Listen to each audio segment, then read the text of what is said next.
Los crímenes de la calle Morgue. La canción que cantaban las sirenas, o el nombre que adoptó Aquiles cuando se escondió entre las mujeres, son cuestiones enigmáticas, pero que no se hallan más allá de toda conjetura. Sir Thomas Browne. Las características de la inteligencia, que suelen calificarse de analíticas, son en sí mismas poco susceptibles de análisis.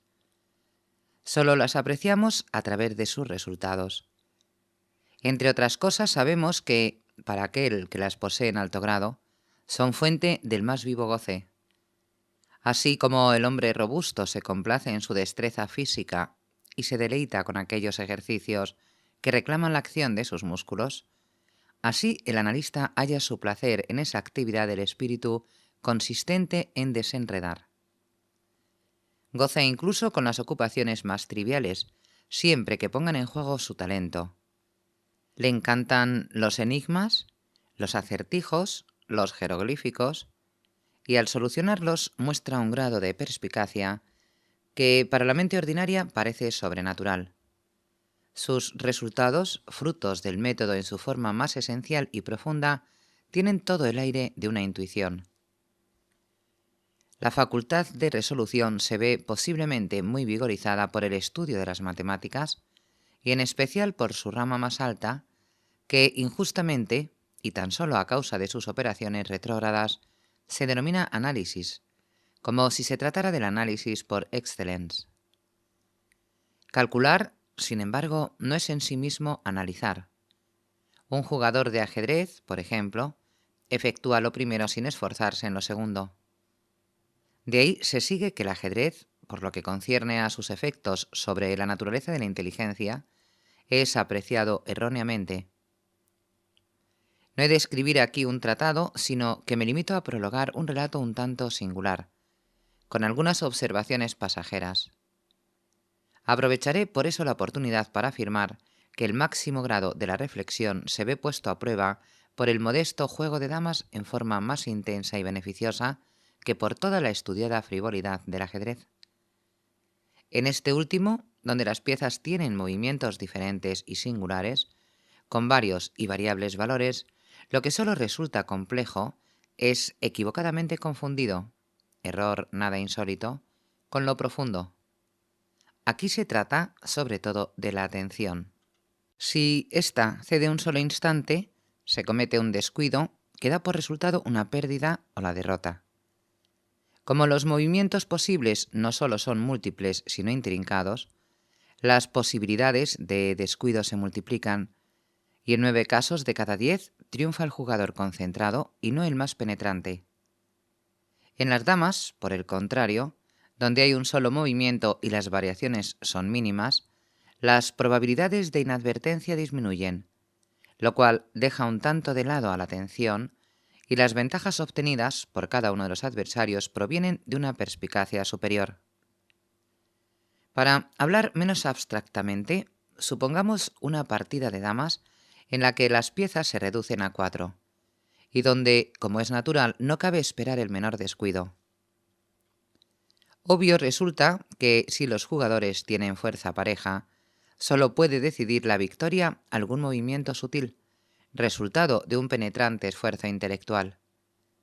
Desprovisto de los recursos ordinarios, el analista penetra en el espíritu de su oponente, se identifica con él y con frecuencia alcanza a ver de una sola ojeada el único método, a veces absurdamente sencillo, por el cual puede provocar un error o precipitar a un falso cálculo. Hace mucho que se ha reparado en el whist por su influencia sobre lo que da en llamarse la facultad del cálculo, y hombres del más excelso intelecto se han complacido en él de manera indescriptible, dejando de lado, por frívolo, al ajedrez. Sin duda alguna, nada existe en ese orden que ponga de tal modo a prueba la facultad analítica. El mejor ajedrecista de la cristiandad no puede ser otra cosa que el mejor ajedrecista.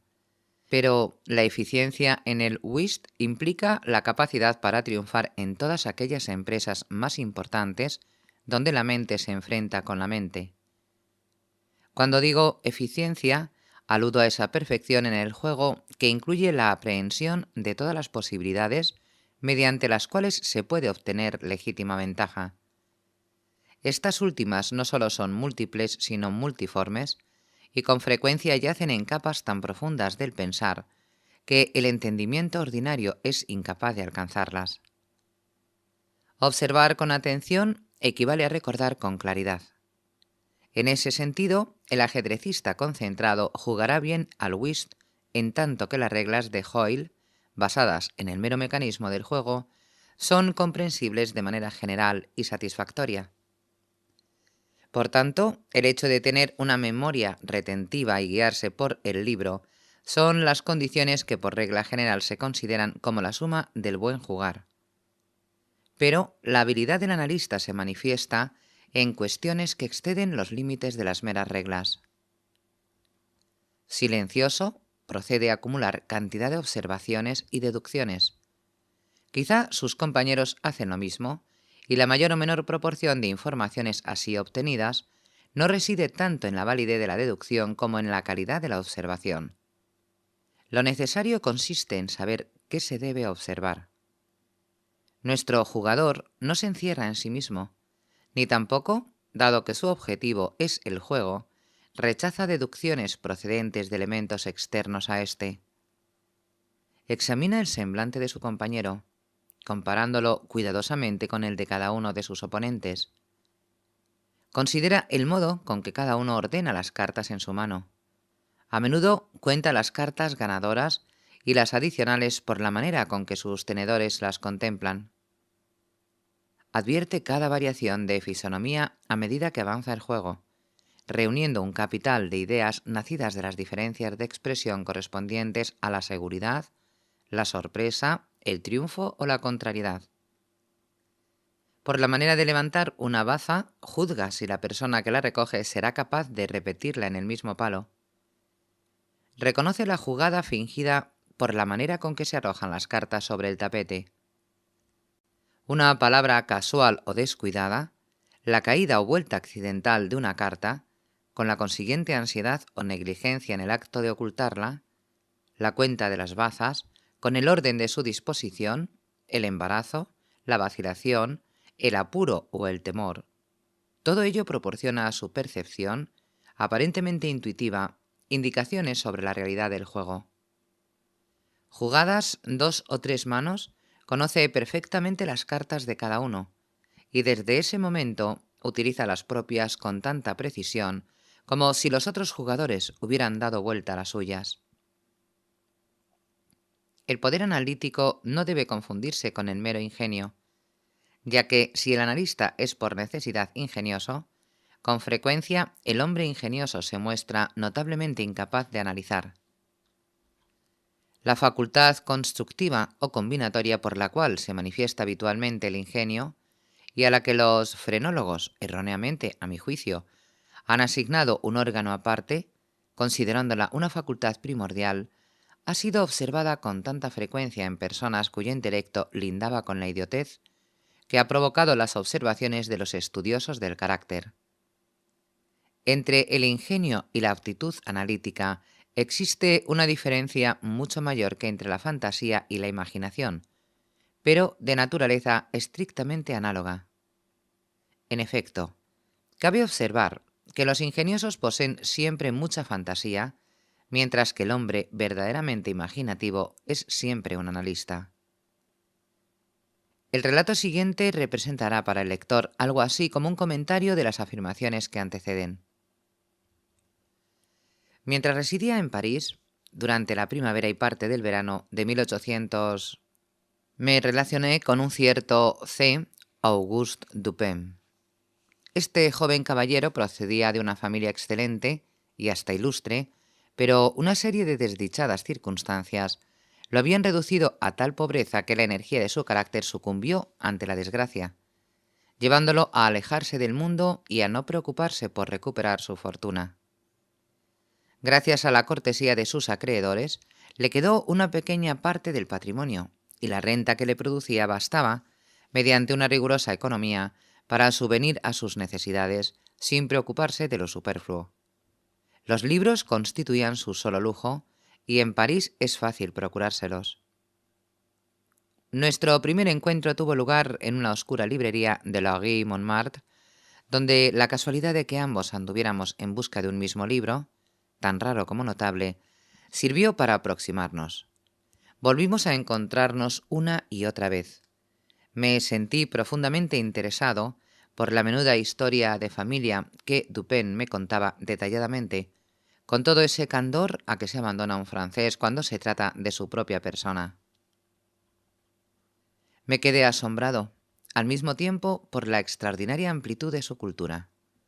Pero sobre todo, sentí encenderse mi alma ante el exaltado fervor y la vívida frescura de su imaginación. Dado lo que yo buscaba en ese entonces en París, sentí que la compañía de un hombre semejante me resultaría un tesoro inestimable y no vacilé en decírselo.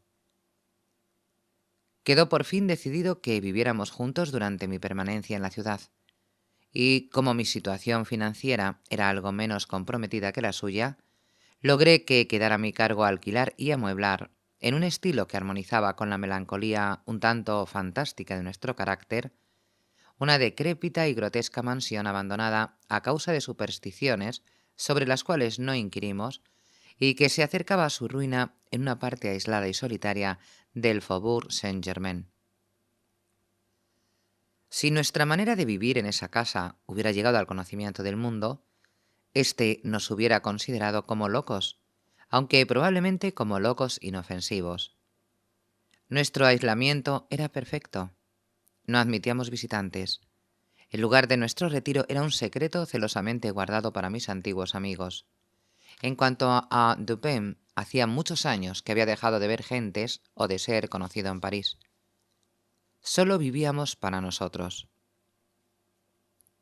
Una rareza de mi amigo, ¿qué otro nombre darle?, consistía en amar la noche por la noche misma. A esta bizarrería, como a todas las otras, me abandoné a mi vez sin esfuerzo, entregándome a sus extraños caprichos con perfecto abandono. La negra divinidad no podía permanecer siempre con nosotros, pero nos era dado imitarla. A las primeras luces del alba cerrábamos las pesadas persianas de nuestra vieja casa y encendíamos un par de bujías que, fuertemente perfumadas, solo lanzaban débiles y mortecinos rayos. Con ayuda de ellas ocupábamos nuestros espíritus en soñar, leyendo, escribiendo o conversando, hasta que el reloj nos advertía la llegada de la verdadera oscuridad.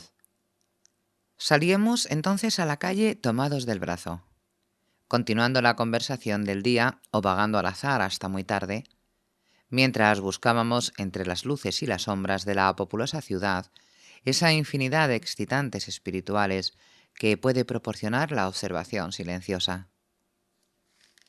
En esas oportunidades no dejaba yo de reparar y admirar, aunque dada su profunda idealidad cabía esperarlo, una peculiar aptitud analítica de Dupin. Parecía complacerse especialmente en ejercitarla, ya que no en exhibirla, y no vacilaba en confesar el placer que le producía. Se jactaba, con una risita discreta, de que frente a él la mayoría de los hombres tenían como una ventana por la cual podía verse su corazón, y estaba pronto a demostrar sus afirmaciones con pruebas tan directas como sorprendentes del íntimo conocimiento que de mí tenía. En aquellos momentos su actitud era fría y abstraída. Sus ojos miraban como sin ver, mientras su voz, habitualmente de un rico registro de tenor, subía a un falsete que hubiera parecido petulante de no mediar lo deliberado y lo preciso de sus palabras. Al observarlo en esos casos, me ocurría muchas veces pensar en la antigua filosofía del alma doble, y me divertía con la idea de un doble Dupin, el creador y el analista. No se suponga, por lo que llevo dicho, que estoy circunstanciando algún misterio o escribiendo una novela. Lo que he referido de mi amigo francés era tan solo el producto de una inteligencia excitada o quizá enferma. Pero el carácter de sus observaciones en el curso de esos periodos se apreciará con más claridad mediante un ejemplo. Errábamos una noche por una larga y sucia calle, en la vecindad del Palais Royal. Sumergidos en nuestras meditaciones, no habíamos pronunciado una sola sílaba durante un cuarto de hora por lo menos. Bruscamente, Dupin pronunció estas palabras. Sí, es un hombrecillo muy pequeño y estaría mejor en el Théâtre des Variétés. No cabe duda, repuse inconscientemente, sin advertir, pues tan absorto había estado en mis reflexiones, la extraordinaria forma en que Dupin coincidía con mis pensamientos. Pero un instante después me di cuenta y me sentí profundamente asombrado. Dupin, dije gravemente, esto va más allá de mi comprensión. Le confieso sin rodeos que estoy atónito y que apenas puedo dar crédito a mis sentidos. ¿Cómo es posible que haya sabido que yo estaba pensando en...? Aquí me detuve, para asegurarme sin lugar a dudar de si realmente sabía en quién estaba yo pensando. «¿En Chantilly?», dijo Dupin. ¿Por qué se interrumpe? ¿Estaba usted diciéndose que su pequeña estatura le veda los papeles trágicos? Tal era exactamente el tema de mis reflexiones.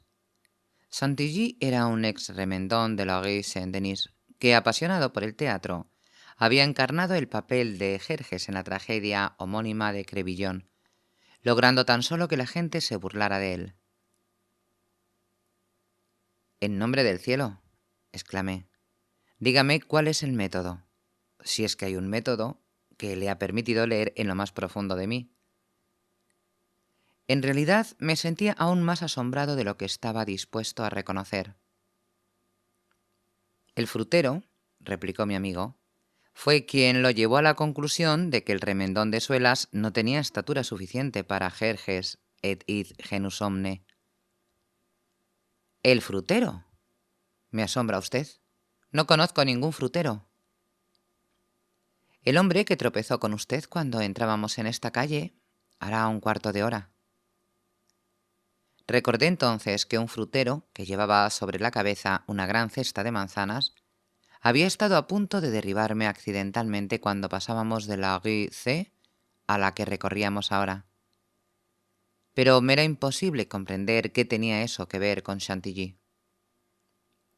«Se lo explicaré», me dijo Dupin, en quien no había la menor partícula de charlatanería. «Y para que pueda comprender claramente, remontaremos primero el curso de sus reflexiones sobre el momento en que le hablé hasta el de su choque con el frutero en cuestión. Los eslabones principales de la cadena son los siguientes: Chantilly, Orión, el doctor Nichols, Epicuro, la estereotomía, el pavimento, el frutero. Pocas personas hay que, en algún momento de su vida, no se hayan entretenido en remontar el curso de las ideas mediante las cuales han llegado a alguna conclusión. Con frecuencia, esta tarea está llena de interés y aquel que la emprende se queda asombrado por la distancia aparentemente ilimitada e inconexa entre el punto de partida y el de llegada. ¿Cuál habrá sido entonces mi asombro al oír las palabras que acababa de pronunciar Dupin y reconocer que correspondían a la verdad? «Si no me equivoco», continuó él, «habíamos estado hablando de caballos justamente al abandonar la rue C. Este fue nuestro último tema de conversación. Cuando cruzábamos hacia esta calle, un frutero, que traía una gran canasta en la cabeza, pasó rápidamente a nuestro lado y le empaló a usted contra una pila de adoquines correspondiente a un pedazo de la calle en reparación. Usted pisó una de las piedras sueltas, resbaló, torciéndose ligeramente el tobillo. Mostró enojo o mal humor, murmuró algunas palabras, se volvió para mirar la pila de adoquines y siguió andando en silencio. Yo no estaba especialmente atento a sus actos, pero en los últimos tiempos la observación se ha convertido para mí en una necesidad. Mantuvo usted los ojos clavados en el suelo, observando con aire quisquilloso los agujeros y los surcos del pavimento, por lo cual comprendí que seguía pensando en las piedras, hasta que llegamos al pequeño pasaje llamado La Martin, que con fines experimentales ha sido pavimentado con bloques ensamblados y remachados. Aquí su rostro se animó y al notar que sus labios se movían, no tuve dudas de que murmuraba la palabra estereotomía, término que se ha aplicado pretenciosamente a esta clase de pavimento. Sabía que para usted sería imposible decir estereotomía sin verse llevado a pensar en átomos y pasar de ahí a las teorías de Epicuro. Ahora bien, cuando discutimos no hace mucho este tema, recuerdo haberle hecho notar de qué curiosa manera, por lo demás desconocida, las vagas conjeturas de aquel noble griego se han visto confirmadas en la reciente cosmogonía de las nebulosas. Comprendí, por tanto, que usted no dejaría de alzar los ojos hacia la gran nebulosa de Orión, y estaba seguro de que lo haría. Efectivamente, miró usted hacia lo alto y me sentí seguro de haber seguido correctamente sus pasos hasta ese momento. Pero en la amarga crítica a Chantilly que apareció en el Musée de ayer, el escritor satírico hace algunas penosas alusiones al cambio de nombre del remendón antes de calzar los coturnos. Y cita un verso latino sobre el cual hemos hablado muchas veces. Me refiero al verso Perdidit antiquum litera prima sonum. Le dije a usted que se refería a Orión, que en un tiempo se escribió Urión, y dada cierta acritud que se mezcló en aquella discusión, estaba seguro de que usted no la había olvidado. Era claro, pues, que no dejaría de combinar las dos ideas de Orión y Chantilly. Que así lo hizo, lo supe por la sonrisa que pasó por sus labios. Pensaba usted en la inmolación del pobre zapatero.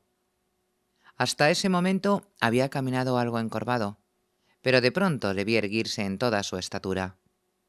Me sentí seguro de que estaba pensando en la diminuta figura de Chantilly. Y en este punto interrumpí sus meditaciones para hacerle notar que, en efecto, el tal Chantilly era muy pequeño y que estaría mejor en el Théâtre des Variétés. Poco tiempo después de este episodio, leíamos una edición nocturna de la Gazette des Tribunaux, cuando los siguientes párrafos atrajeron nuestra atención. Extraños asesinatos. Esta mañana, hacia las 3, los habitantes del Quartier Saint-Roch fueron arrancados de su sueño por los espantosos alaridos procedentes del cuarto piso de una casa situada en la Rue Morgue, ocupada por Madame L'Espanache y su hija, Mademoiselle Camille L'Espanache. Como fuera imposible lograr el acceso a la casa, después de perder algún tiempo, se forzó finalmente la puerta con una ganzúa y 8 o 10 vecinos penetraron en compañía de 2 gendarmes. Por ese entonces los gritos habían cesado, pero cuando el grupo remontaba el primer tramo de la escalera se oyeron 2 o más voces que discutían violentamente y que parecían proceder de la parte superior de la casa. Al llegar al segundo piso, las voces callaron a su vez, reinando una profunda calma. Los vecinos se separaron y empezaron a recorrer las habitaciones una por una. Al llegar a una gran cámara situada en la parte posterior del cuarto piso, cuya puerta, cerrada por dentro con llave, debió ser forzada, se vieron en presencia de un espectáculo que les produjo tanto horror como estupefacción. El aposento se hallaba en el mayor desorden. Los muebles, rotos, habían sido lanzados en todas direcciones. El colchón del único lecho aparecía tirado en mitad del piso. Sobre una silla había una navaja manchada de sangre. Sobre la chimenea aparecían 2 o 3 largos y espesos mechones de cabello humano igualmente empapados en sangre y que daban la impresión de haber sido arrancados de raíz.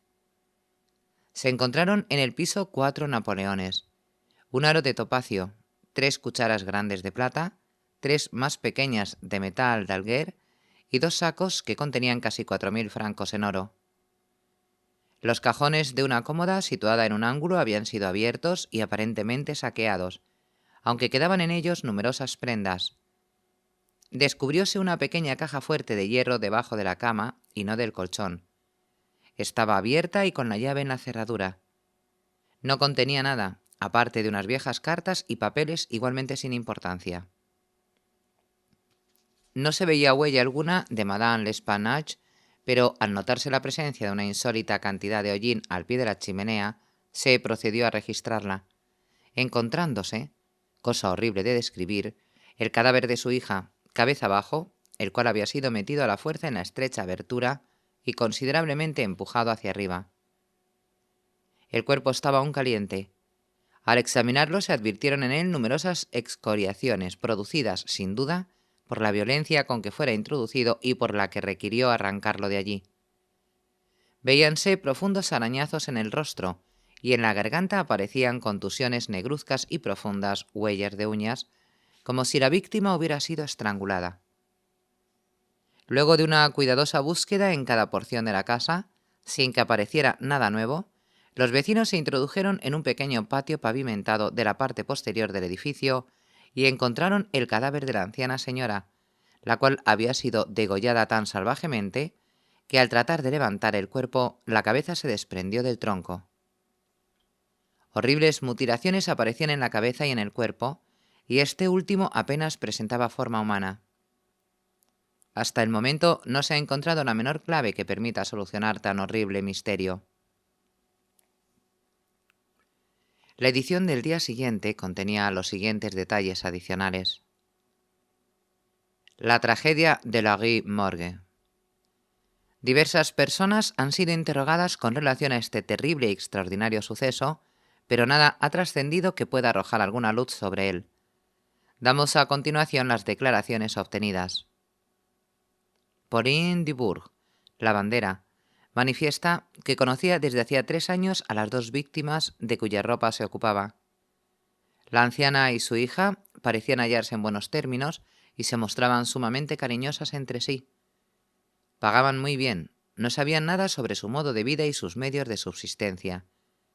Creía que Madame L. decía la Buenaventura. Pasaba por tener dinero guardado. Nunca encontró a otras personas en la casa cuando iba a buscar la ropa o la devolvía. Estaba segura de que no tenía ningún criado o criada. Opinaba que en la casa no había ningún mueble salvo en el 4º piso. Pierre Moreau, vendedor de tabaco, declara que desde hace 4 años vendía regularmente pequeñas cantidades de tabaco y de rapé a Madame L'Espanache. Nació en la vecindad y ha residido siempre en ella. La extinta y su hija ocupaban desde hacía más de 6 años la casa donde se encontraron los cadáveres. Anteriormente vivía en ella un joyero, que alquilaba las habitaciones superiores a diversas personas. La casa era de propiedad de Madame L., quien se sintió disgustada por los abusos que cometía su inquilino y ocupó personalmente la casa, negándose a alquilar parte alguna. La anciana señora daba señales de senilidad. El testigo vio a su hija unas 5 o 6 veces durante esos 6 años. Ambas llevaban una vida muy retirada y pasaban por tener dinero. Había oído decir a los vecinos que Madame L. decía la Buenaventura, pero no lo creía.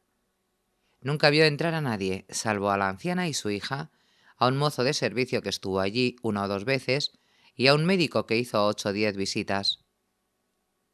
Muchos otros vecinos han proporcionado testimonios coincidentes. No se ha hablado de nadie que frecuentara la casa. Se ignora si Madame L. y su hija tenían parientes vivos.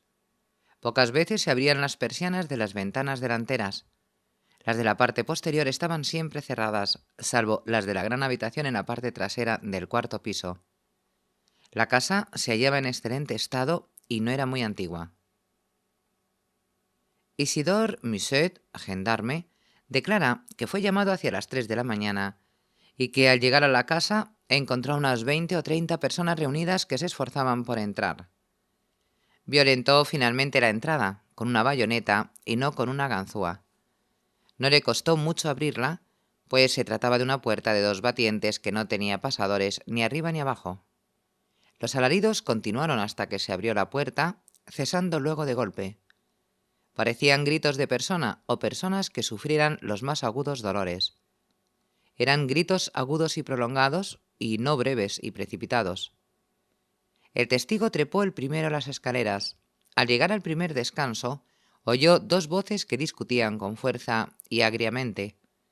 Una de ellas era ruda y la otra mucho más aguda y muy extraña. Pudo entender algunas palabras provenientes de la primera voz, que correspondía a un francés. Estaba seguro de que no se trataba de una voz de mujer. Pudo distinguir las palabras sacré y diable. La voz más aguda era de un extranjero. No podría asegurar si se trataba de un hombre o una mujer. No entendió lo que decía, pero tenía la impresión de que hablaba en español. El estado de la habitación y de los cadáveres fue descrito por el testigo en la misma forma que lo hicimos ayer. Henri Duval, vecino, de profesión platero, declara que formaba parte del primer grupo que entró en la casa. Corrobora en general la declaración de Musset. Tan pronto forzaron la puerta, volvieron a cerrarla para mantener alejada la muchedumbre, que, pese a lo avanzado de la hora, se estaba reuniendo rápidamente. El testigo piensa que la voz más aguda pertenecía a un italiano. Está seguro de que no se trataba de un francés. No puede asegurar que se tratara de una voz masculina. Pudo ser la de una mujer. No está familiarizado con la lengua italiana. No alcanzó a distinguir las palabras, pero por la entonación está convencido de que quien hablaba era italiano. Conocía a Madame L. y a su hija. Había conversado frecuentemente con ellas. Estaba seguro de que la voz aguda no pertenecía a ninguna de las difuntas. Odenheimer, restaurateur. Este testigo se ofreció voluntariamente a declarar. Como no habla francés, testimonió mediante un intérprete. Es originario de Ámsterdam. Pasaba frente a la casa cuando se oyeron los gritos. Duraron varios minutos, probablemente 10. Eran prolongados y agudos, tan horribles como penosos de oír. El testigo fue uno de los que entraron en el edificio. Corroboró las declaraciones anteriores en todos sus detalles salvo uno. Estaba seguro de que la voz más aguda pertenecía a un hombre y que se trataba de un francés. No pudo distinguir las palabras pronunciadas. Eran fuertes y precipitadas, desiguales y pronunciadas aparentemente con tanto miedo como cólera. La voz era áspera, no tanto aguda como áspera. El testigo no la calificaría de aguda. La voz más gruesa dijo varias veces «Sacré», «Diable» y una vez «Mon Dieu». Gilles Mignot, banquero, de la firma Mignot e Hijos en la calle de Lorraine, es el mayor de los Mignot. Madame L'Espanage poseía algunos bienes. Había abierto una cuenta en su banco durante la primavera del año 1800, 8 años antes. Hacía frecuentes depósitos de pequeñas sumas. No había retirado nada hasta 3 días antes de su muerte, en que personalmente extrajo la suma de 4.000 francos. La suma le fue pagada en oro y un empleado la llevó a su domicilio. Adolphe Le Bon, empleado de Mignot e Hijos, declara que el día en cuestión acompañó hasta su residencia a Madame L'Espanage, llevando los 4.000 francos en 2 sacos. Una vez abierta la puerta, Mademoiselle L. vino a tomar uno de los sacos, mientras la anciana señora se encargaba del otro. Por su parte, el testigo saludó y se retiró. No vio a persona alguna en la calle en ese momento. Se trata de una calle poco importante, muy solitaria. William Byrd, sastre, declara que formaba parte del grupo que entró en la casa. Es de nacionalidad inglesa. Lleva 2 años de residencia en París. Fue uno de los primeros en subir las escaleras. Oyó voces que disputaban. La más ruda era la de un francés. Pudo distinguir varias palabras, pero ya no las recuerda todas. Oyó claramente «Sacré» y «Mon Dieu». En ese momento se oía un ruido como si varias personas estuvieran luchando. Era un sonido de forcejeo, como si algo fuese arrastrado. La voz aguda era muy fuerte, mucho más que la voz ruda. Está seguro de que no se trataba de la voz de un inglés. Parecía la de un alemán. Podía ser una voz de mujer. El testigo no comprende el alemán. 4 de los testigos nombrados más arriba fueron nuevamente interrogados, declarando que la puerta del aposento donde se encontró el cadáver de Mademoiselle L. estaba cerrada por dentro cuando llegaron hasta ella. Reinaba un profundo silencio.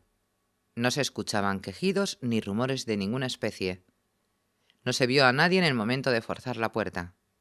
Las ventanas, tanto de la habitación del frente como de la trasera, estaban cerradas y firmemente aseguradas por dentro. Entre ambas habitaciones había una puerta cerrada, pero la llave no estaba echada. La puerta que comunicaba la habitación del frente con el corredor había sido cerrada con llave por dentro. Un cuarto pequeño, situado en el frente del cuarto piso, al comienzo del corredor, apareció abierto con la puerta entornada. La habitación estaba llena de camas viejas, cajones y objetos por el estilo. Se procedió a revisarlos uno por uno.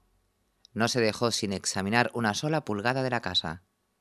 Se enviaron desollinadores para que exploraran las chimeneas. La casa tiene 4 pisos, con mansards. Una trampa que da al techo estaba firmemente asegurada con clavos y no parece haber sido abierta durante años.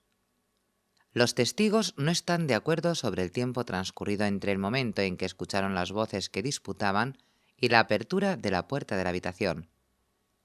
Algunos sostienen que transcurrieron 3 minutos, otros calculan 5. Costó mucho violentar la puerta. Alfonso Garcio, empresario de pompas fúnebres, habita en la Rue Morgue. Es de nacionalidad española. Formaba parte del grupo que entró en la casa. No subió las escaleras. Tiene los nervios delicados y teme las consecuencias de toda agitación. Oyó las voces que disputaban. La más ruda pertenecía a un francés. No pudo comprender lo que decía. La voz aguda era la de un inglés. Está seguro de esto. No comprende el inglés, pero juzga basándose en la entonación. Alberto Montani, confitero, declara que fue de los primeros en subir las escaleras. Oyó las voces en cuestión. La voz ruda era la de un francés. Pudo distinguir varias palabras. El que hablaba parecía reprochar alguna cosa. No pudo comprender las palabras dichas por la voz más aguda, que hablaba rápida y desigualmente. Piensa que se trata de un ruso. Corrobora los testimonios restantes. Es de nacionalidad italiana. Nunca habló con un nativo de Rusia. Nuevamente interrogados, varios testigos certificaron que las chimeneas de todas las habitaciones eran demasiado angostas para admitir el paso de un ser humano. Se pasaron desollinadores, cepillos cilíndricos como los que usan los que limpian chimeneas, por todos los tubos existentes en la casa. No existe ningún pasaje en los fondos por el cual alguien hubiera podido descender mientras el grupo subía las escaleras. El cuerpo de Mademoiselle L'Espanache estaba tan firmemente encajado en la chimenea que no pudo ser extraído hasta que 4 o 5 personas unieron sus esfuerzos. Paul Dumas, médico, declara que fue llamado al amanecer para examinar los cadáveres de las víctimas. Los mismos habían sido colocados sobre el colchón del lecho correspondiente a la habitación donde se encontró a Mademoiselle L. El cuerpo de la joven aparecía lleno de contusiones y excoriaciones. El hecho de que hubiese sido metido en la chimenea bastaba para explicar tales marcas. La garganta estaba enormemente escoriada. Varios profundos arañazos aparecían debajo del mentón, conjuntamente con una serie de manchas lívidas resultantes, con toda evidencia de la presión de unos dedos. El rostro estaba horriblemente pálido y los ojos se salían de las órbitas. La lengua parecía a medias cortada. En la región del estómago se descubrió una gran contusión, producida, aparentemente, por la presión de una rodilla. Según opinión del doctor Dumas, Mademoiselle L'Espanache había sido estrangulada por una o varias personas. El cuerpo de la madre estaba horriblemente mutilado. Todos los huesos de la pierna y el brazo derecho se hallaban fracturados en mayor o menor grado. La tibia izquierda había quedado reducida a astillas, así como todas las costillas del lado izquierdo. El cuerpo aparecía cubierto de contusiones y estaba descolorido. Resultaba imposible precisar el arma con que se habían inferido tales heridas. Un pesado garrote de mano o una ancha barra de hierro, quizá una silla, cualquier arma grande, pesada y contundente, en manos de un hombre sumamente robusto, podía haber producido esos resultados. Imposible que una mujer pudiera infligir tales heridas con cualquier arma que fuese. La cabeza de la difunta aparecía separada del cuerpo y, al igual que el resto, terriblemente contusa. Era evidente que la garganta había sido seccionada con un instrumento muy afilado, probablemente una navaja. Alexander Etienne, cirujano, fue llamado al mismo tiempo que el doctor Dumas para examinar los cuerpos. Confirmó el testimonio y las opiniones de este último. No se ha obtenido ningún otro dato de importancia, a pesar de haberse interrogado a varias otras personas. Jamás se ha cometido en París un asesinato tan misterioso y tan enigmático en sus detalles, si es que en realidad se trata de un asesinato. La policía está perpleja, lo cual no es frecuente en asuntos de esta naturaleza. Pero resulta imposible hallar la más pequeña clave del misterio. La edición vespertina del diario declaraba que en el Quartier Saint-Roch reinaba una intensa excitación, que se había practicado un nuevo y minucioso examen del lugar del hecho, mientras se interrogaba a nuevos testigos, pero que no se sabía nada nuevo. Un párrafo final agregaba, sin embargo, que un tal Adolphe Le Bon acababa de ser arrestado y encarcelado, aunque nada parecía acusarlo, a juzgar por los hechos detallados. Dupin se mostraba singularmente interesado en el desarrollo del asunto, o por lo menos así me pareció por sus maneras, pues no hizo el menor comentario. Tan solo después de haberse anunciado el arresto de Le Bon me pidió mi parecer acerca de los asesinatos. No pude sino sumarme al de todo París y declarar que los consideraba un misterio insoluble. No veía modo alguno de seguir el rastro al asesino. No debemos pensar en los modos posibles que surgen de una investigación tan rudimentaria, dijo Dupin. La policía parisiense, tan alabada por su penetración, es muy astuta, pero nada más. No procede con método, salvo el del momento.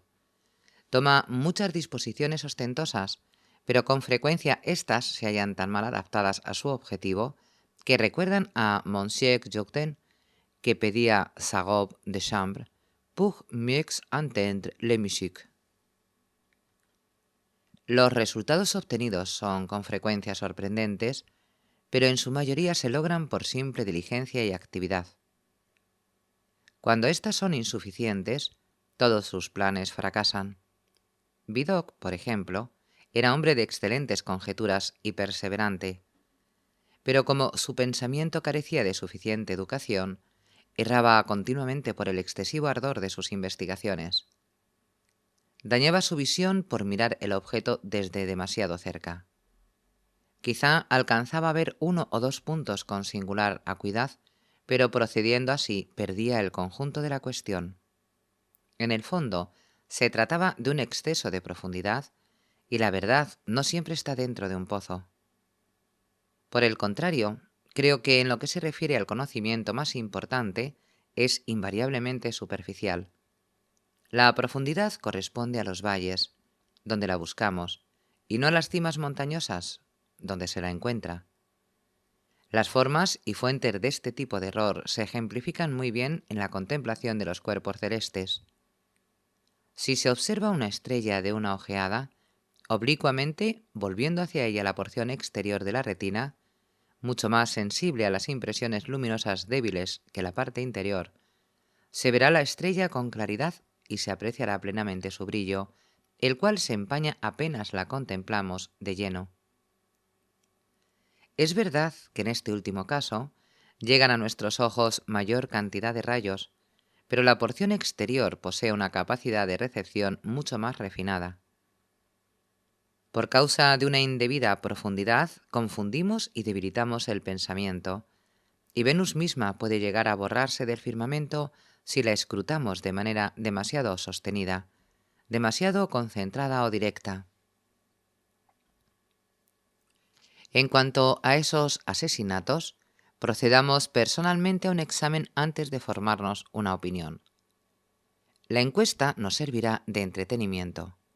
Me pareció que el término era extraño aplicado al caso, pero no dije nada. Además, Le Bon me prestó cierta vez un servicio por el cual estoy agradecido.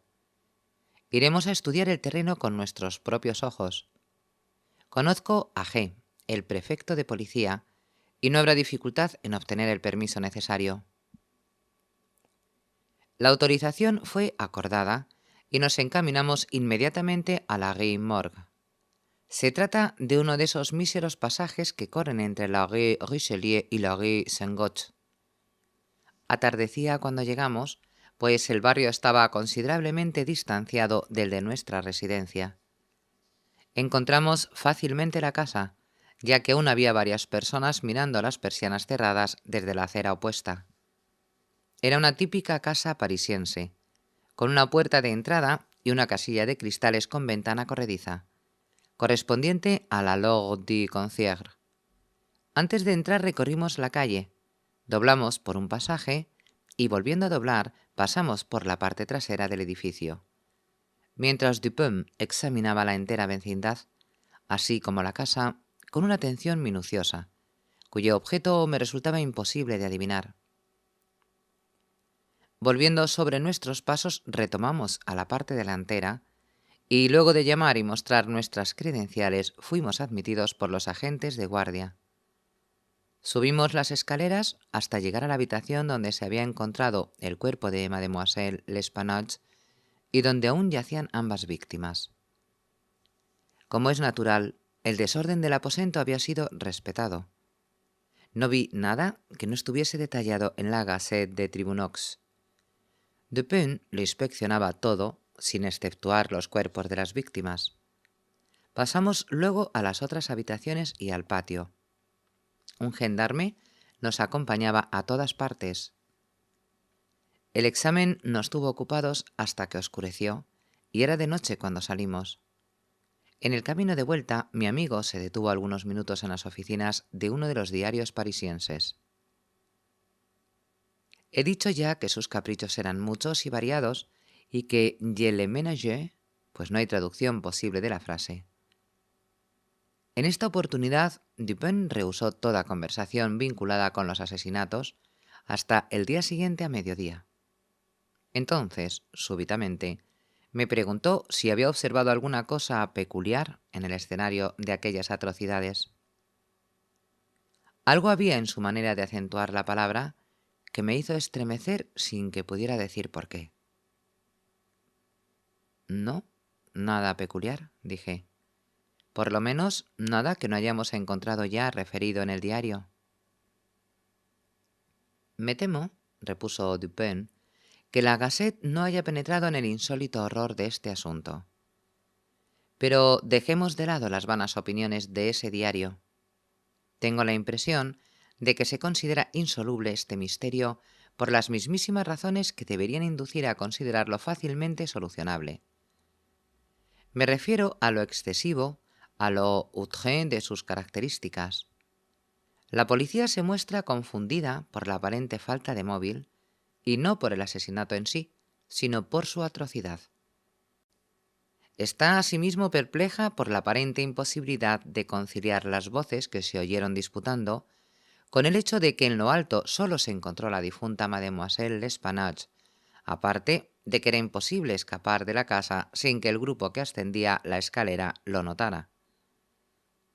El salvaje desorden del aposento, el cadáver metido, cabeza abajo en la chimenea, la espantosa mutilación del cuerpo de la anciana, son elementos que, junto con los ya mencionados y otros que no necesito mencionar, han bastado para paralizar la acción de los investigadores policiales y confundir por completo su tan alabada perspicacia.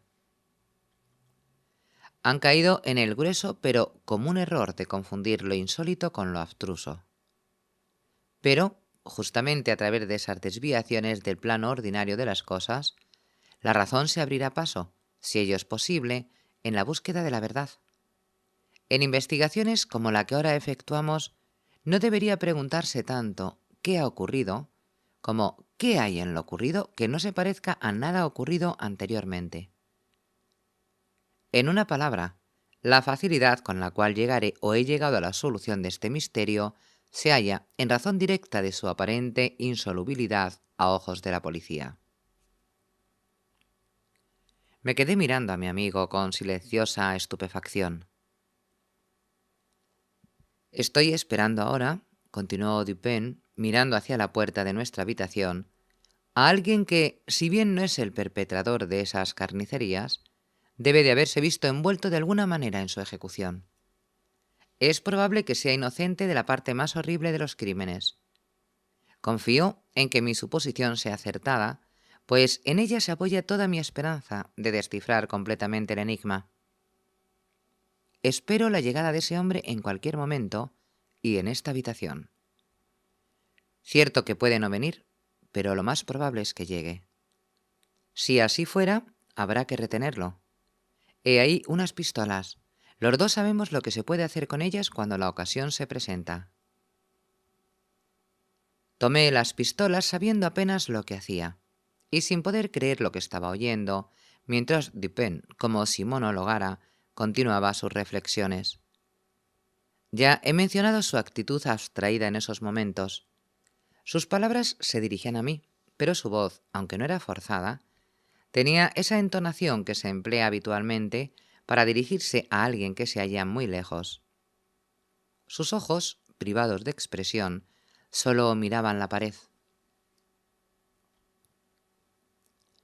Las voces que disputaban y fueron oídas por el grupo que trepaba la escalera, dijo, no eran las de las dos mujeres, como ha sido bien probado por los testigos. Con esto queda eliminada toda posibilidad de que la anciana señora haya matado a su hija, suicidándose posteriormente. Menciono esto por razones metódicas, ya que la fuerza de Madame de l'Espanache hubiera sido por completo insuficiente para introducir el cuerpo de su hija en la chimenea, tal como fue encontrado, amén de que la naturaleza de las heridas observadas en su cadáver excluye toda idea de suicidio. El asesinato, pues, fue cometido por terceros, y a estos pertenecían las voces que se escucharon mientras disputaban. Permítame ahora llamarle la atención, no sobre las declaraciones referentes a dichas voces, sino a algo peculiar en esas declaraciones. ¿No lo advirtió usted? Hice notar que, mientras todos los testigos coincidían en que la voz más ruda debía ser la de un francés, existían grandes desacuerdos sobre la voz más aguda, o, como la calificó uno de ellos, la voz áspera. Tal es el testimonio en sí, dijo Dupin, pero no su peculiaridad. Usted no ha observado nada característico, y, sin embargo, había algo que observar. Como bien ha dicho, los testigos coinciden sobre la voz ruda, pero con respecto a la voz aguda, la peculiaridad no consiste en que estén en desacuerdo, sino en que un italiano, un inglés, un español, un holandés y un francés han tratado de describirla, y cada uno de ellos se ha referido a una voz extranjera. Cada uno de ellos está seguro de que no se trata de la voz de un compatriota. Cada uno la vincula no a la voz de una persona perteneciente a una nación cuyo idioma conoce, sino a la inversa. El francés supone que es la voz de un español y agrega que podría haber distinguido algunas palabras si hubiera sabido español. El holandés sostiene que se trata de un francés, pero nos enteramos de que, como no habla francés, testimonió mediante un intérprete. El inglés piensa que se trata de la voz de un alemán, pero el testigo no comprende el alemán. El español está seguro de que se trata de un inglés, pero juzga basándose en la entonación, ya que no comprende el inglés. El italiano cree que es la voz de un ruso, pero nunca habló con un nativo de Rusia. Un segundo testigo francés difiere del primero y está seguro de que se trata de la voz de un italiano.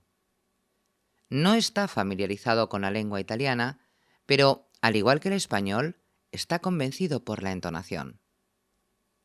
Ahora bien, cuán extrañamente insólita tiene que haber sido esa voz para que pudieran reunirse semejantes testimonios. Una voz en cuyos tonos los ciudadanos de las 5 grandes divisiones de Europa no pudieran reconocer nada familiar. Me dirá usted que podía tratarse de la voz de un asiático o un africano. Ni unos ni otros abundan en París, pero sin negar esa posibilidad me limitaré a llamarle la atención sobre 3 puntos. Un testigo califica la voz de áspera más que aguda. Otros 2 señalan que era precipitada y desigual. Ninguno de los testigos se refirió a palabras reconocibles, a sonidos que parecieran palabras. No sé, continuó Dupin, la impresión que pudo haber causado hasta ahora en su entendimiento, pero no vacilo en decir que cabe extraer deducciones legítimas de esta parte del testimonio, la que se refiere a las voces ruda y aguda, suficientes para crear una sospecha que debe de orientar todos los pasos futuros de la investigación del misterio. Digo deducciones legítimas sin expresar plenamente lo que pienso. Quiero dar a entender que las deducciones son las únicas que corresponden y que la sospecha surge inevitablemente como resultado de las mismas. No le diré todavía cuál es esta sospecha, pero tenga presente que por lo que a mí se refiere, bastó para dar forma definida y tendencia determinada a mis investigaciones en el lugar del hecho. Transportémonos ahora con la fantasía a esa habitación. ¿Qué buscaremos en primer lugar? Los medios de evasión empleados por los asesinos. Supongo que bien puedo decir que ninguno de los dos cree en acontecimientos sobrenaturales. Madame y Mademoiselle Spanache no fueron asesinadas por espíritus. Los autores del hecho eran de carne y hueso, y escaparon por medios materiales. ¿Cómo, pues? Afortunadamente, solo hay una manera de razonar sobre este punto, y esa manera debe conducirnos a una conclusión definida. Examinemos uno por uno los posibles medios de escape. Resulta evidente que los asesinos se hallaban en el cuarto donde se encontró a Mademoiselle Spanache, o por lo menos en la pieza contigua, en momentos en que el grupo subía las escaleras. Vale decir que debemos buscar las salidas en esos dos aposentos. La policía ha levantado los pisos, los techos y la mampostería de las paredes en todas direcciones. Ninguna salida secreta pudo escapar a sus observaciones. Pero, como no me fío de sus ojos, miré el lugar con los míos. Efectivamente, no había salidas secretas. Las dos puertas que comunican las habitaciones con el corredor estaban bien cerradas, con las llaves por dentro. Veamos ahora las chimeneas. Aunque de diámetro ordinario en los primeros 8 o 10 pies por encima de los hogares, los tubos no permitirían más arriba el paso del cuerpo de un gato grande, quedando así establecida la total imposibilidad de escape por las vías mencionadas. Nos vemos reducidos a las ventanas. Nadie podría haber huido por la del cuarto delantero, ya que la muchedumbre reunida lo hubiese visto. Los asesinos tienen que haber pasado, pues, por las de la pieza trasera. Llevados a esta conclusión de manera tan inequívoca, no nos corresponde, en nuestra calidad de razonadores, rechazarla por su aparente imposibilidad. Lo único que cabe hacer es probar que esas aparentes imposibilidades no son tales en realidad. Hay dos ventanas en el aposento. Contra una de ellas no hay ningún mueble que la obstruya y es claramente visible. La porción inferior de la otra queda oculta por la cabecera del pesado lecho que ha sido arrimado a ella. La primera ventana apareció firmemente asegurada desde dentro. Resistió los más violentos esfuerzos de quienes trataron de levantarla. En el marco, a la izquierda, había una gran perforación de barreno y en ella un solidísimo clavo hundido casi hasta la cabeza. Al examinar la otra ventana se vio que había un clavo colocado en forma similar. Todos los esfuerzos por levantarla fueron igualmente inútiles. La policía, pues, se sintió plenamente segura de que la huida no se había producido por ese lado. Y por tanto, consideró superfluo extraer los clavos y abrir las ventanas. Mi examen fue algo más detallado, y eso por la razón que acabo de darle. Allí era el caso de probar que todas las aparentes imposibilidades no eran tales en realidad. Seguí razonando en la siguiente forma, a posteriori. Los asesinos escaparon desde una de esas ventanas. Por tanto, no pudieron asegurar nuevamente los marcos desde el interior, tal como fueron encontrados, consideración que, dado lo obvio de su carácter, interrumpió la búsqueda de la policía en ese terreno. Los marcos estaban asegurados. Es necesario, pues, que tengan una manera de asegurarse por sí mismos. La conclusión no admitía escapatoria. Me acerqué a la ventana, que tenía libre acceso, extraje con alguna dificultad el clavo y traté de levantar el marco. Tal como lo había anticipado, resistió a todos mis esfuerzos. Comprendí entonces que debía de haber algún resorte oculto, y la corroboración de esta idea me convenció de que por lo menos mis premisas eran correctas, aunque el detalle referente a los clavos continuara siendo misterioso. Un examen detallado no tardó en revelarme el resorte secreto. Lo oprimí, y satisfecho de mi descubrimiento, me abstuve de levantar el marco. Volví a poner el clavo en su sitio y lo observé atentamente. Una persona que escapa por la ventana podía haberla cerrado nuevamente y el resorte habría asegurado el marco. Pero, ¿cómo reponer el clavo? La conclusión era evidente y estrechaba una vez más el campo de mis investigaciones. Los asesinos tenían que haber escapado por la otra ventana. Suponiendo, pues, que los resortes fueran idénticos en las dos ventanas, como parecía probable, necesariamente tenía que haber una diferencia entre los clavos, o por lo menos en su manera de estar colocados. Trepando al armazón de la cama, miré minuciosamente el marco de sostén de la segunda ventana. Pasé la mano por la parte posterior, descubriendo enseguida el resorte que, tal como había supuesto, era idéntico a su vecino. Miré luego el clavo. Era tan sólido como el otro, y aparentemente estaba fijo de la misma manera y hundido casi hasta la cabeza. Pensará usted que me sentí perplejo, pero si así fuera, no ha comprendido la naturaleza de mis inducciones. Para usar una frase deportiva, hasta entonces no había cometido falta. No había perdido la pista un solo instante. Los eslabones de la cadena no tenían ninguna falla. Había perseguido el secreto hasta su última conclusión, y esa conclusión era el clavo. Ya he dicho que tenía todas las apariencias de su vecino de la otra ventana, pero el hecho, por más concluyente que pareciera, resultaba de una absoluta nulidad comparado con la consideración de que allí, en ese punto, se acababa el hilo conductor. Tiene que haber algo defectuoso en el clavo, pensé. Al tocarlo, su cabeza quedó entre mis dedos juntamente con un cuarto de pulgada de la espiga. El resto de la espiga se hallaba dentro del agujero donde se había roto. La fractura era muy antigua, pues los bordes aparecían herrumbrados y parecía haber sido hecho de un martillazo, que había hundido parcialmente la cabeza del clavo en el marco inferior de la ventana. Volví a colocar cuidadosamente la parte de la cabeza en el lugar de donde la había sacado y vi que el clavo daba la exacta impresión de estar entero. La fisura resultaba invisible. Apretando el resorte, levanté ligeramente el marco. La cabeza del clavo subió con él, sin moverse de su lecho. Cerré la ventana y el clavo dio otra vez la impresión de estar dentro. Hasta ahora el enigma quedaba explicado.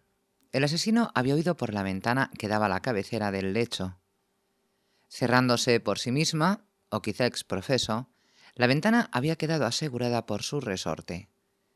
Y la resistencia ofrecida por éste había inducido a la policía a suponer que se trataba del clavo, dejando así de lado toda investigación suplementaria. La segunda cuestión consiste en el modo del descenso. Mi paseo con usted por la parte trasera de la casa me satisfizo al respecto. A unos 5 pies y medio de la ventana en cuestión corre una varilla de pararrayos. Desde esa varilla hubiera resultado imposible alcanzar la ventana y mucho menos introducirse por ella.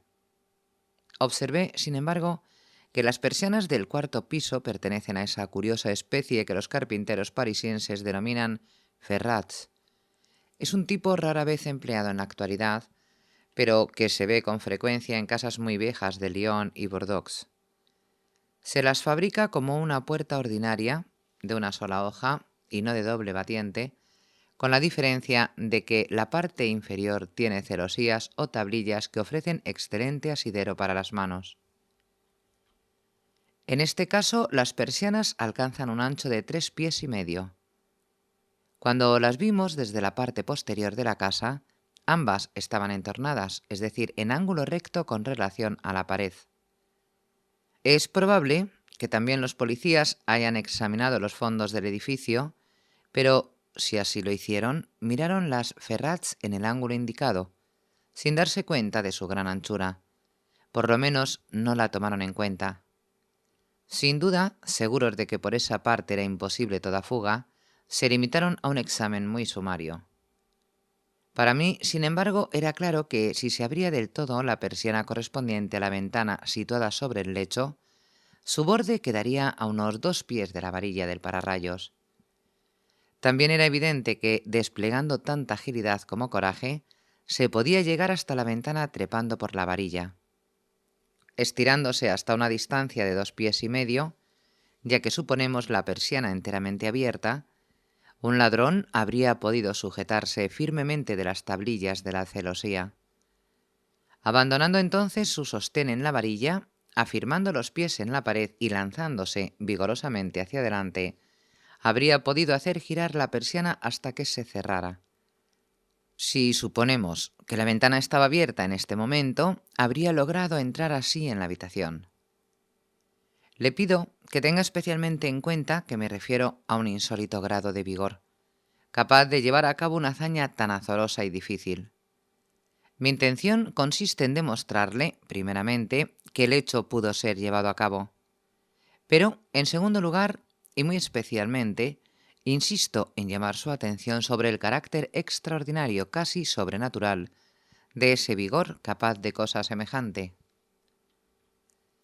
Usando términos judiciales, usted me dirá sin duda que, para redondear mi caso, debería subestimar y no poner de tal modo en evidencia la agilidad que se requiere para dicha proeza. Pero la práctica de los tribunales no es la de la razón. Mi objetivo final es tan solo la verdad, y mi propósito inmediato consiste en inducirlo a que yustaponga la insólita agilidad que he mencionado a esa voz tan extrañamente aguda o áspera y desigual sobre cuya nacionalidad no pudieron ponerse de acuerdo los testigos y en cuyos acentos no se logró distinguir ningún vocablo articulado. Al oír estas palabras pasó por mi mente una vaga e informe concepción de lo que quería significar Dupin. Me pareció estar a punto de entender, pero sin llegar a la comprensión, así como a veces nos hallamos a punto de recordar algo que finalmente no se concreta. Pero mi amigo seguía hablando. «Habrá notado usted», dijo, «que he pasado de la cuestión de la salida de la casa a la del modo de entrar en ella. Era mi intención mostrar que ambas cosas se cumplieron en la misma forma y en el mismo lugar. Volvamos ahora al interior del cuarto y examinemos lo que allí aparece. Se ha dicho que los cajones de la cómoda habían sido saqueados, aunque quedaron en ellos numerosas prendas. Esta conclusión es absurda. No pasa de una simple conjetura, bastante tonta por lo demás. ¿Cómo podemos asegurar que las ropas halladas en los cajones no eran las que éstos contenían habitualmente? Madame L'Espanache y su hija llevaban una vida muy retirada. No veían a nadie. Salían raras veces y pocas ocasiones se les presentaban de cambiar de tocado. Lo que se encontró en los cajones era de tan buena calidad como cualquiera de los efectos que poseían las damas. Si un ladrón se llevó una parte, ¿por qué no tomó lo mejor? ¿Por qué no se lo llevó todo? En una palabra, ¿por qué abandonó 4.000 francos en oro para cargarse con un hato de ropa? El oro fue abandonado. La suma mencionada por Monsieur Mignot, el banquero, apareció en su casi totalidad en los sacos tirados por el suelo. Le pido, por tanto, que descarte de sus pensamientos la desatinada idea de un móvil nacida en el cerebro de los policías por esa parte del testimonio que se refiere al dinero entregado en la puerta de la casa. Coincidencias 10 veces más notables que esta, la entrega del dinero y el asesinato de sus poseedores 3 días más tarde, ocurren a cada hora de nuestras vidas sin que nos preocupemos por ellas. En general, las coincidencias son grandes obstáculos en el camino de esos pensadores que todo lo ignoran de la teoría de las probabilidades. esa teoría a la cual los objetivos más eminentes de la investigación humana deben los más altos ejemplos. En esta instancia, si el oro hubiese sido robado, el hecho de que la suma hubiese sido entregada 3 días antes habría constituido algo más que una coincidencia. Antes bien, hubiera corroborado la noción de un móvil. Pero, dadas las verdaderas circunstancias del caso, si hemos de suponer que el oro era el móvil del crimen, tenemos entonces que admitir que su perpetrador era lo bastante indeciso y lo bastante estúpido como para olvidar el oro y el móvil al mismo tiempo. Teniendo pues presentes los puntos sobre los cuales he llamado su atención, la voz singular, la insólita agilidad y la sorprendente falta de móvil en un asesinato tan atroz como este, echemos una ojeada a la carnicería en sí. Estamos ante una mujer estrangulada por la presión de unas manos e introducida en el cañón de la chimenea con la cabeza hacia abajo. Los asesinos ordinarios no emplean semejantes métodos, y mucho menos esconden al asesinado en esa forma. En el hecho de introducir el cadáver en la chimenea, admitirá usted que hay algo excesivamente inmoderado, algo por completo inconciliable con nuestras nociones sobre los actos humanos, incluso si suponemos que su autor es el más depravado de los hombres. Piense, asimismo, en la fuerza prodigiosa que hizo falta para introducir el cuerpo hacia arriba, cuando para hacerlo descender fue necesario el concurso de varias personas. Volvámonos ahora a las restantes señales que pudo dejar ese maravilloso vigor. En el hogar de la chimenea se hallaron espesos, muy espesos, mechones de cabello humano canoso. Habían sido arrancados de raíz. Bien sabe usted la fuerza que se requiere para arrancar en esa forma 20 o 30 cabellos. Y además vio los mechones en cuestión tan bien como yo. Sus raíces, cosa horrible, mostraban pedazos del cuero cabelludo, prueba evidente de la prodigiosa fuerza ejercida para arrancar quizá 500.000 de cabellos de un tirón. La garganta de la anciana señora no solamente estaba cortada, sino que la cabeza había quedado completamente separada del cuerpo. El instrumento era una simple navaja. Lo invito a considerar la brutal ferocidad de estas acciones. No diré nada de las contusiones que presentaba el cuerpo de Madame L'Espanache. Monsieur Dumas y su valioso ayudante, Monsieur Etienne, han decidido que fueron producidas por un instrumento contundente, y hasta ahí la opinión de dichos caballeros es muy correcta. El instrumento contundente fue evidentemente el pavimento de piedra del patio, sobre el cual cayó la víctima desde la ventana que da sobre la cama. Por simple que sea, esto escapó a la policía por la misma razón que se les escapó el ancho de las persianas. Frente a la presencia de clavos se quedaron ciegos ante la posibilidad de que las ventanas hubieran sido abiertas alguna vez. Si ahora, en adición a estas cosas, ha reflexionado usted adecuadamente sobre el extraño desorden del aposento, hemos llegado al punto de poder combinar las nociones de una asombrosa agilidad, una fuerza sobrehumana, una ferocidad brutal, una carnicería sin motivo, un grotesquerie en el horror por completo ajeno a lo humano y una voz de tono extranjero para los oídos de hombres de distintas nacionalidades y privada de todo silabeo inteligible. ¿Qué resultado obtenemos? ¿Qué impresión he producido en su imaginación? Al escuchar las preguntas de Dupin, sentí que un estremecimiento recorría mi cuerpo. Un maníaco es el autor del crimen, dije. Un loco furioso escapado de alguna maison de santé de la vecindad. En cierto sentido, dijo Dupin, su idea no es inaplicable, pero aún en sus más salvajes paroxismos, las voces de los locos jamás coinciden con esa extraña voz escuchada en lo alto. Los locos pertenecen a alguna nación y, por más incoherentes que sean sus palabras, tienen sin embargo la coherencia del silabeo. Además, el cabello de un loco no es como el que ahora tengo en la mano. Arranqué este pequeño mechón de entre los dedos rígidamente apretados de Madame L'Espanache. ¿Puede decirme qué piensa de ellos? Dupin, Este cabello es absolutamente extraordinario.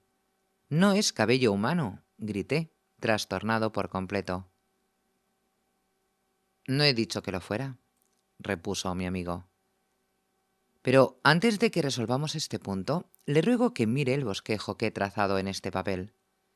Es un facsímil de lo que en una parte de las declaraciones de los testigos se describió como contusiones negruzcas y profundas huellas de uñas en la garganta de Mademoiselle L'Espanache, y en otra declaración de los señores Dumas y Etienne como una serie de manchas lívidas que evidentemente resultaban de la presión de unos dedos. Notará usted, continuó mi amigo mientras desplegaba el papel, que este diseño indica una presión firme y fija. No hay señal alguna de deslizamiento. Cada dedo mantuvo, probablemente hasta la muerte de la víctima, su terrible presión en el sitio donde se hundió primero. Le ruego ahora que trate de colocar todos sus dedos a la vez en las respectivas impresiones, tal como aparecen en el dibujo. Lo intenté sin el menor resultado. Quizá no estemos procediendo debidamente, dijo Dupin.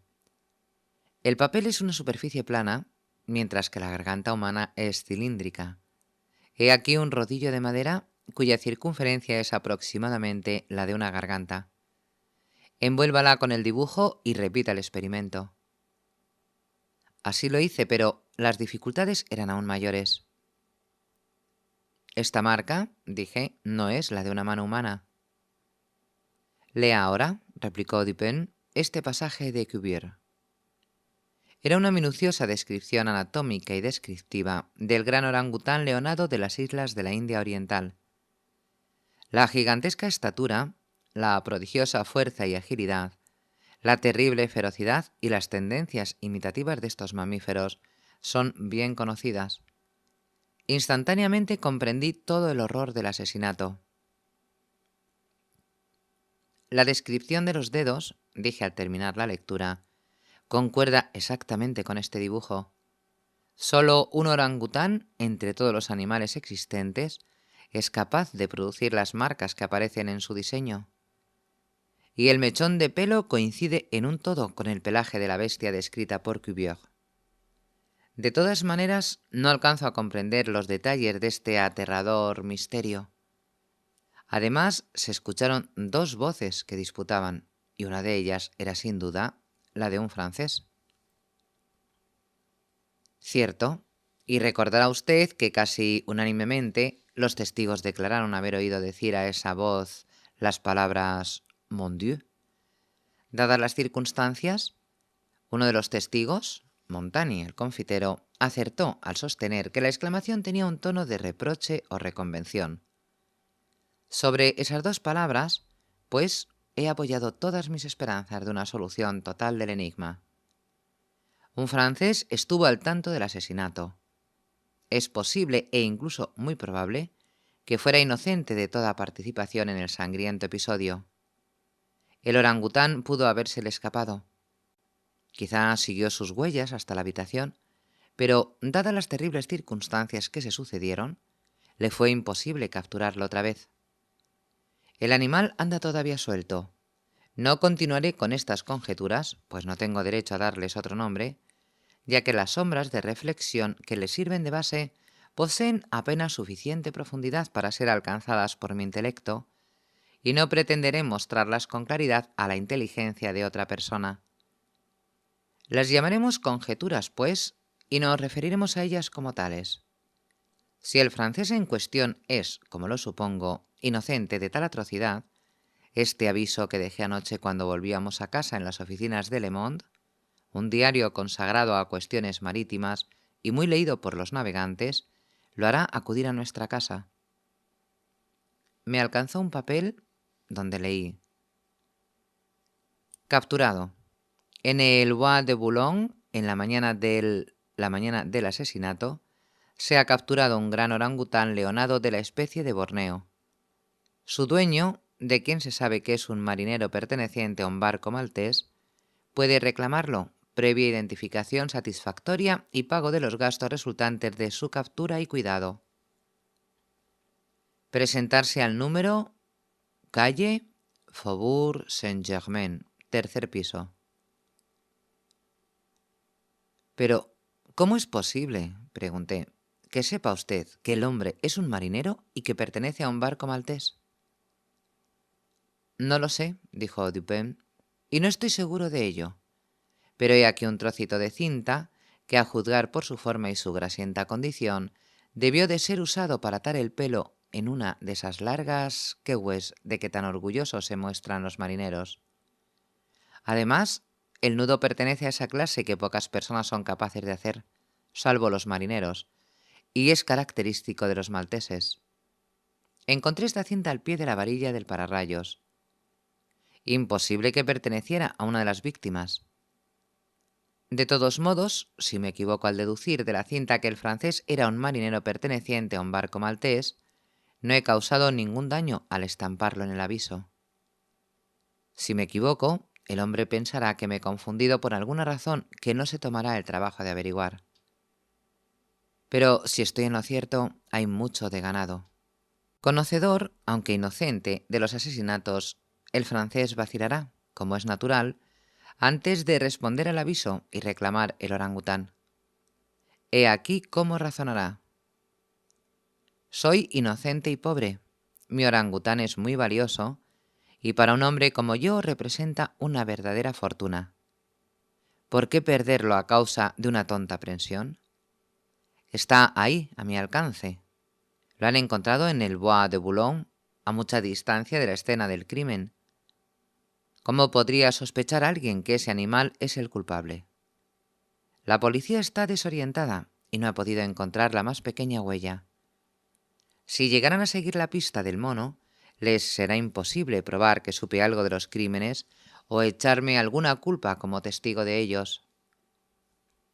Además, soy conocido.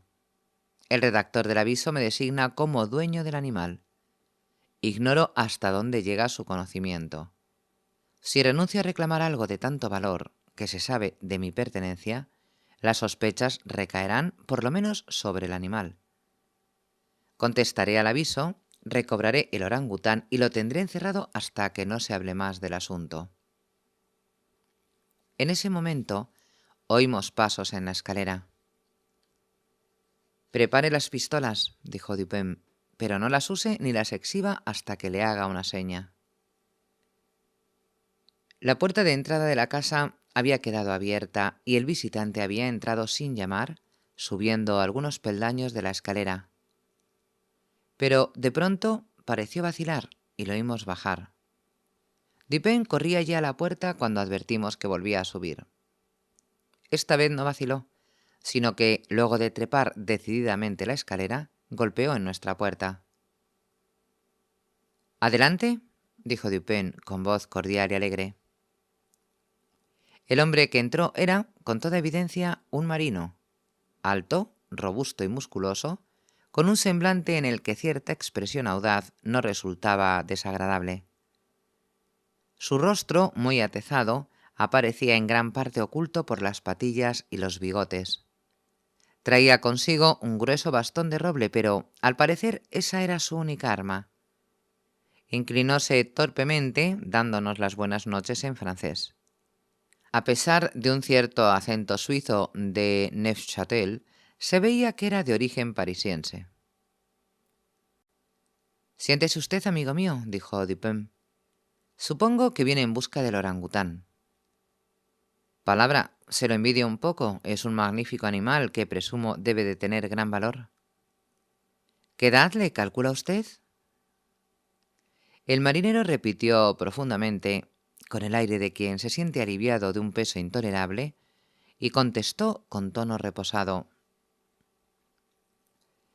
«No podría decirlo, pero no tiene más de 4 o 5 años». «¿Lo guarda usted aquí?». «Oh, no. Carecemos de lugar adecuado. Está en una caballeriza de la Rue Dubourg, cerca de aquí. Podría usted llevárselo mañana por la mañana. Supongo que estará en condiciones de probar su derecho de propiedad». «Por supuesto que sí, señor». «Lamentaré separarme de él», dijo Dupin. «No quisiera que usted se hubiese molestado por nada. declaró el marinero. Estoy dispuesto a pagar una recompensa por el hallazgo del animal. Una suma razonable, se entiende. Pues bien, repuso mi amigo, eso me parece muy justo. Déjeme pensar. ¿Qué le pediré? Ah, ya sé. He aquí cuál será mi recompensa. Me contará usted todo lo que sabe sobre esos crímenes en la Rue Morgue. Dupin pronunció las últimas palabras en voz muy baja y con gran tranquilidad. Después, con igual calma, fue hacia la puerta, la cerró y guardó la llave en el bolsillo. Sacando luego una pistola, la puso sin la menor prisa sobre la mesa. El rostro del marinero enrojeció como si un acceso de sofocación se hubiera apoderado de él. Levantándose, aferró su bastón, pero un segundo después se dejó caer de nuevo en el asiento, temblando violentamente y pálido como la muerte. No dijo una palabra. Lo compadecí desde lo más profundo de mi corazón. Amigo mío, se está usted alarmando sin necesidad, dijo cordialmente Dupin. Le aseguro que no tenemos intención de causarle el menor daño. Lejos de nosotros querer perjudicarlo. Le doy mi palabra de caballero y de francés. Estoy perfectamente enterado de que es usted inocente de las atrocidades de la Rue Morgue. Pero sería inútil negar que, en cierto modo, se haya implicado en ellas. Fundándose en lo que le he dicho, supondrá que poseo medios de información sobre este asunto. Medios que le sería imposible imaginar. El caso se plantea de la siguiente manera. Usted no ha cometido nada que no debiera haber cometido, nada que lo haga culpable. Ni siquiera se le puede acusar de robo, cosa que pudo llevar a cabo impunemente. No tiene nada que ocultar ni razón para hacerlo. Por otra parte, el honor más elemental lo obliga a confesar todo lo que sabe. Hay un hombre inocente en la cárcel, acusado de un crimen cuyo perpetrador puede usted denunciar. Mientras Dupin pronunciaba estas palabras, el marinero había recobrado en buena parte su compostura, aunque su aire decidido del comienzo habíase desvanecido por completo. Dios venga en mi ayuda, dijo después de una pausa. Sí, le diré todo lo que sé sobre este asunto, aunque no espero que crea ni la mitad de lo que voy a contarle. Estaría loco si pensara que van a creerme. Y sin embargo, soy inocente, y lo confesaré todo aunque me cueste la vida. En sustancia, lo que nos dijo fue lo siguiente. Poco tiempo atrás había hecho un viaje al archipiélago Índico. Un grupo del que formaba parte desembarcó en Borneo y penetró en el interior a fin de hacer una excursión placentera. Entre él y un compañero capturaron al orangután. Como su compañero falleciera, quedó dueño único del animal. Después de considerables dificultades, ocasionadas por la indomable ferocidad de su cautivo durante el viaje de vuelta, logró finalmente encerrarlo en su casa de París, donde, para aislarlo de la incómoda curiosidad de sus vecinos, lo mantenía cuidadosamente recluido, mientras el animal curaba de una herida en la pata que se había hecho con una astilla a bordo del buque. Una vez curado, el marinero estaba dispuesto a venderlo. Una noche, o más bien una madrugada, en que volvía de una pequeña juerga de marineros, nuestro hombre se encontró con que el orangután había penetrado en su dormitorio, luego de escaparse de la habitación contigua donde su captor había creído tenerlo sólidamente encerrado. Navaja en mano y embadurnado de jabón, habíase sentado frente a un espejo y trataba de afeitarse, tal como, sin duda, había visto hacer a su amo espiándolo por el ojo de la cerradura.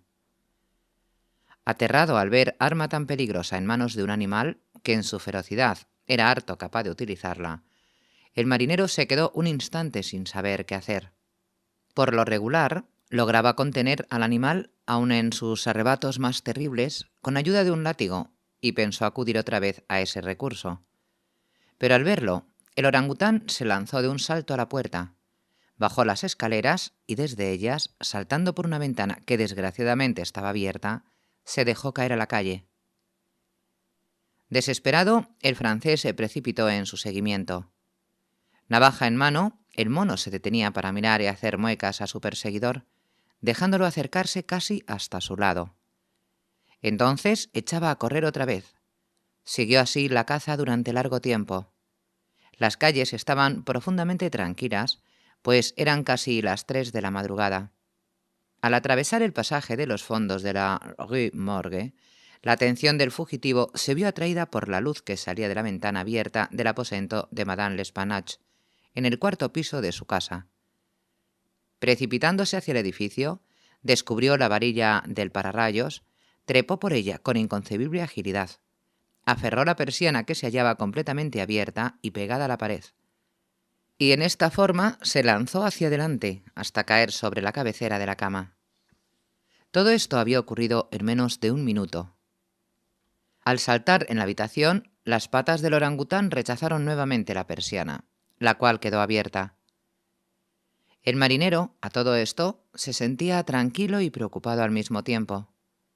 Renacían sus esperanzas de volver a capturar a la bestia, ya que le sería difícil escapar de la trampa en que acababa de meterse, salvo que bajara otra vez por el pararrayos, ocasión en que sería posible atraparlo. Por otra parte, se sentía ansioso al pensar en lo que podría estar haciendo en la casa. Esta última reflexión indujo al hombre a seguir al fugitivo. Para un marinero no hay dificultad en trepar por una varilla de pararrayos, pero cuando hubo llegado a la altura de la ventana, que quedaba muy alejada a su izquierda, no pudo seguir adelante. Lo más que alcanzó fue a echarse a un lado para observar el interior del aposento. Apenas hubo mirado, estuvo a punto de caer a causa del horror que lo sobrecogió. Fue en ese momento cuando empezaron los espantosos alaridos que arrancaron de su sueño a los vecinos de la Rue Morgue. Madame L'Espanache y su hija, vestidas con sus camisones de dormir, habían estado aparentemente ocupadas en arreglar algunos papeles en la caja fuerte ya mencionada, la cual había sido corrida al centro del cuarto. Hallábase abierta, y a su lado, en el suelo, los papeles que contenía. Las víctimas debían de haber estado sentadas dando la espalda a la ventana, y, a juzgar por el tiempo transcurrido entre la entrada de la bestia y los gritos, parecía probable que en un primer momento no hubieran advertido su presencia. El golpear de la persiana pudo ser atribuido por ellas al viento. En el momento en que el marinero miró hacia el interior del cuarto, el gigantesco animal había aferrado a Madame L'Espanache por el cabello, que la dama tenía suelto como si se hubiese estado peinando, y agitaba la navaja cerca de su cara, imitando los movimientos de un barbero. La hija yacía postrada e inmóvil, víctima de un desmayo. Los gritos y los esfuerzos de la anciana señora, durante los cuales le fueron arrancados los mechones de la cabeza, tuvieron por efecto convertir los propósitos probablemente pacíficos del orangután en otros llenos de furor. Con un solo golpe de su musculoso brazo, separó casi completamente la cabeza del cuerpo de la víctima. La vista de la sangre transformó su cólera en frenesí. Rechinando los dientes y echando fuego por los ojos, saltó sobre el cuerpo de la joven y, hundiéndole las terribles garras en la garganta, las mantuvo así hasta que hubo expirado. Las furiosas miradas de la bestia cayeron entonces sobre la cabecera del lecho, sobre el cual el rostro de su amo, paralizado por el horror, alcanzaba apenas a divisarse. La furia del orangután, que sin duda no olvidaba el temido látigo, se cambió instantáneamente en miedo. Seguro de haber merecido un castigo, pareció deseoso de ocultar sus sangrientas acciones y se lanzó por el cuarto lleno de nerviosa agitación, echando abajo y rompiendo los muebles a cada salto y arrancando el lecho de su bastidor. Finalmente se apoderó del cadáver de Mademoiselle L'Espanache y lo metió en el cañón de la chimenea, tal como fue encontrado luego. Tomó luego el de la anciana y lo tiró de cabeza por la ventana. En momentos en que el mono se acercaba a la ventana con su mutilada carga, el marinero se echó aterrorizado hacia atrás y, deslizándose sin precaución alguna hasta el suelo, corrió inmediatamente a su casa, temeroso de las consecuencias de semejante atrocidad y olvidando en su terror toda preocupación por la suerte del orangután. Las palabras que los testigos oyeron en la escalera fueron las exclamaciones de espanto del francés, mezcladas con los diabólicos sonidos que profería la bestia. Poco me queda por agregar. El orangután debió de escapar por la varilla del pararrayos un segundo antes de que la puerta fuera forzada. Sin duda cerró la ventana a su paso. Más tarde fue capturado por su mismo dueño, quien lo vendió al jardín de Plantes en una elevada suma. Le Bon fue puesto en libertad inmediatamente después que hubimos narrado todas las circunstancias del caso, con algunos comentarios por parte de Dupin, en el buró del prefecto de policía. Este funcionario, aunque muy bien dispuesto hacia mi amigo, no pudo ocultar del todo el fastidio que le producía el giro que había tomado el asunto, y deslizó 1 o 2 sarcasmos sobre la conveniencia de que cada uno se ocupara de sus propios asuntos. «Déjelo usted hablar», me dijo Dupin, que no se había molestado en replicarle. «Deje que se desahogue. Eso aliviará su conciencia. Me doy por satisfecho con haberlo derrotado en su propio terreno. De todos modos, el hecho de que haya fracasado en la solución del misterio no es ninguna razón para asombrarse. En verdad, nuestro amigo el prefecto es demasiado astuto para ser profundo. No hay fibra en su ciencia. Mucha cabeza y nada de cuerpo, como las imágenes de la diosa Laverna, o a lo sumo, mucha cabeza y lomos, como un bacalao. Pero después de todo es un buen hombre. Lo estimo especialmente por cierta forma maestra de gazmoñería, a la cual debe su reputación. Me refiero a la manera que tiene de nier ce qui est et d'expliquer ce qui n'est pas. Nota 1, Rousseau, Nouvelle Héloïse, EAP. Fin de nota. Finaliza la lectura de la obra Los crímenes de la calle Morgue, de Edgar Allan Poe.